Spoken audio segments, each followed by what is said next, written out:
चलो हम लोग पढ़ रहे थे आरबीडी।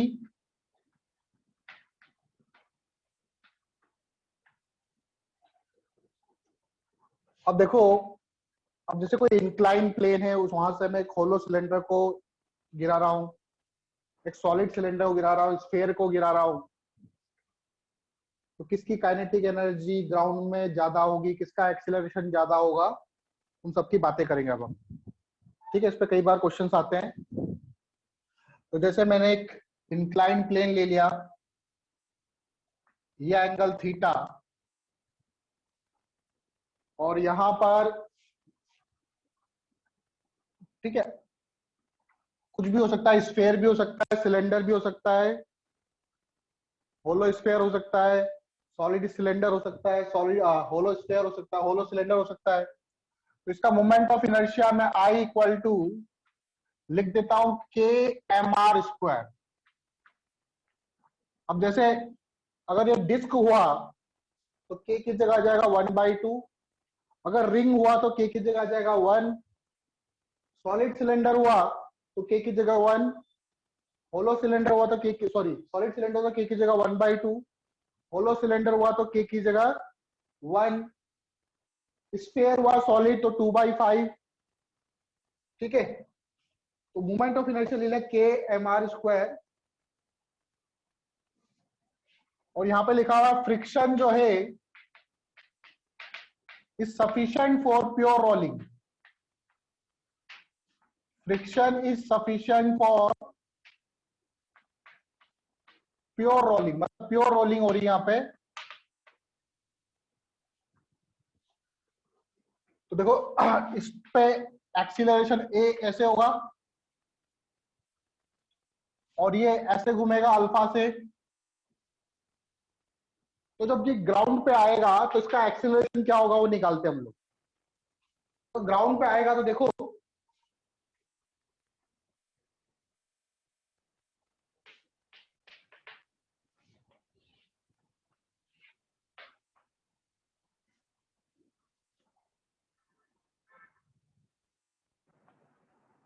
पहले तो इसमें फोर्सेस देखते हैं, कौन कौन से फोर्स लग रहे हैं।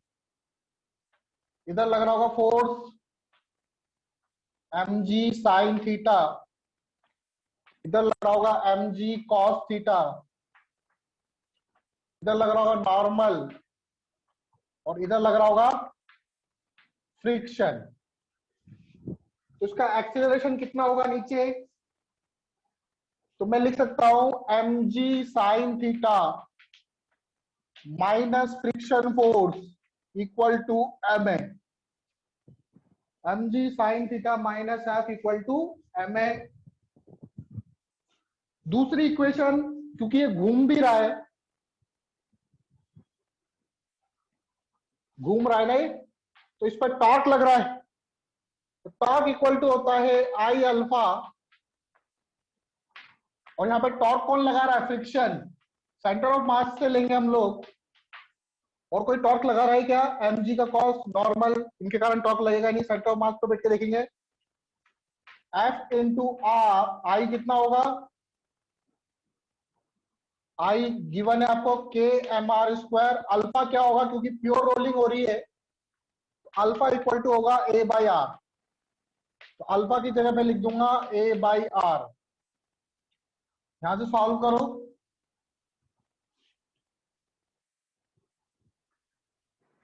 आर से एक आर कैंसिल, एक आर, ये आर पूरा कैंसिल हो गया, तो फ्रिक्शन फोर्स इक्वल टू हो गया के एम ए।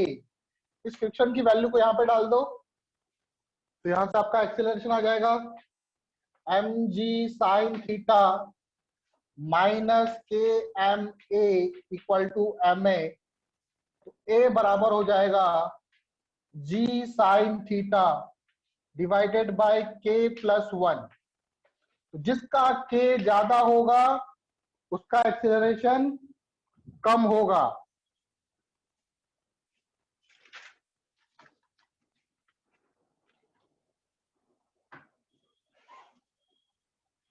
आई बात समझ में? Yes sir.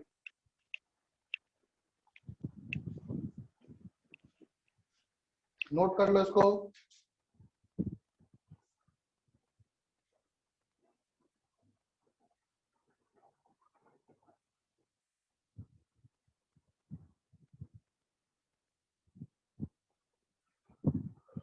हो गया?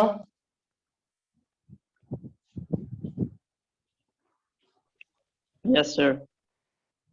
ठीक है, तो क्या आया, अगर कोई भी बॉडी ऊपर से रोल करते हुए नीचे आए तो ग्राउंड पे उसका एक्सीलरेशन क्या होगा, बॉटम पर A इक्वल टू होगा G sign theta divided bye K plus 1। ठीक है, अब क्वेश्चन पूछ लेते हैं किसका एक्सीलरेशन ज्यादा होगा।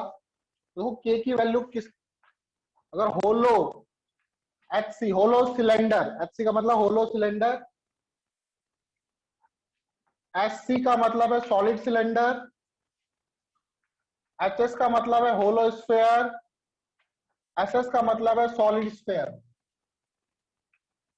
तो होलो सिलेंडर के लिए K की वैल्यू होती है 1, सॉलिड सिलेंडर के लिए K की वैल्यू होती है 1/2, होलो स्फीयर के लिए K की वैल्यू होती है 2/3 और सॉलिड स्फीयर के लिए होलो K की वैल्यू होती है 2/5।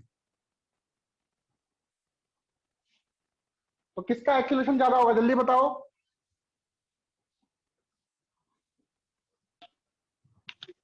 2/5. The No, solid sphere. SC, solid.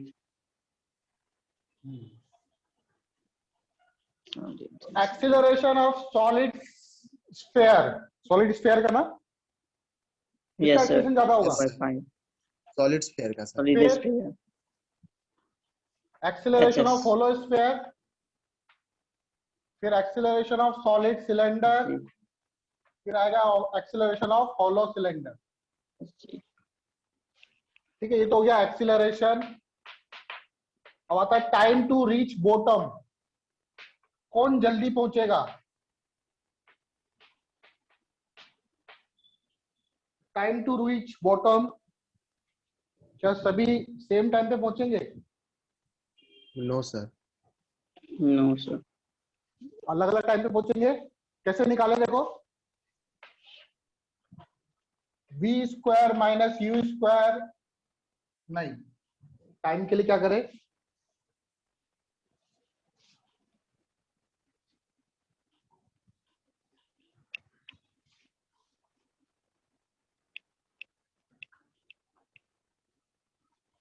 Time के लिए जिसका एक्सीलरेशन ज्यादा होगा उसका टाइम ज्यादा होगा, सॉरी इसका टाइम कम होगा, सिंपल सी बात है।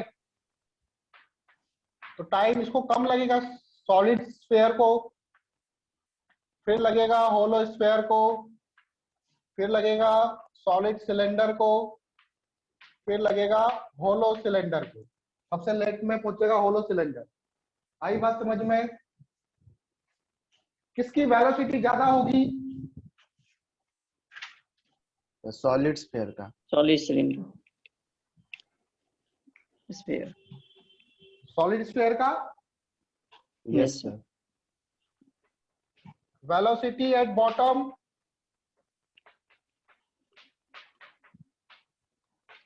तो वेलोसिटी के लिए v square minus u square equal to 2al, l क्या, लेंथ। तो देखो u तो 0 हो गया, v स्क्वायर इक्वल टू क्या हो जाएगा, 2al, l सबका सेम है, तो v डायरेक्टली प्रोपोर्शनल हो गया एक्सेलरेशन के, जिसका एक्सेलरेशन ज्यादा उसकी वेलोसिटी ज्यादा। तो velocity of solid sphere is greater than velocity of hollow sphere, velocity of solid cylinder, velocity of hollow cylinder।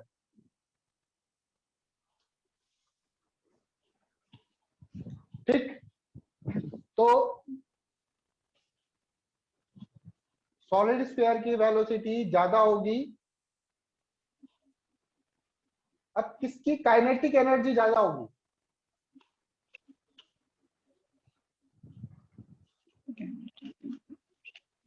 किसकी काइनेटिक एनर्जी ज्यादा होगी?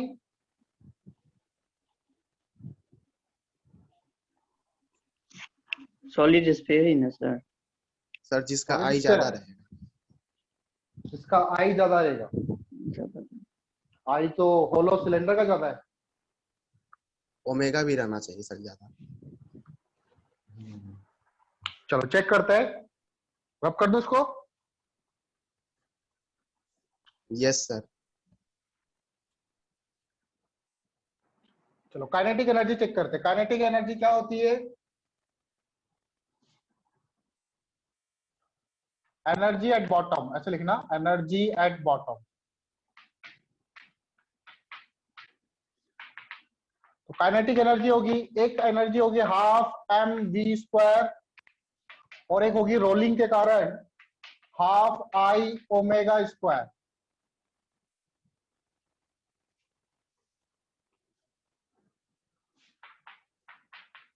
V बराबर होता है ओमेगा आर, क्योंकि प्योर रोलिंग हो रही है। V को लिख लेता हूं मैं omega square are square.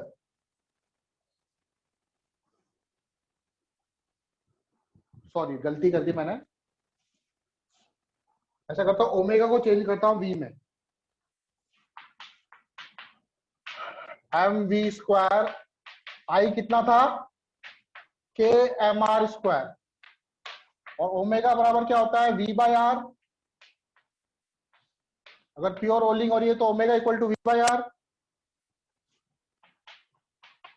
Half m v square plus half k m r square V square are square.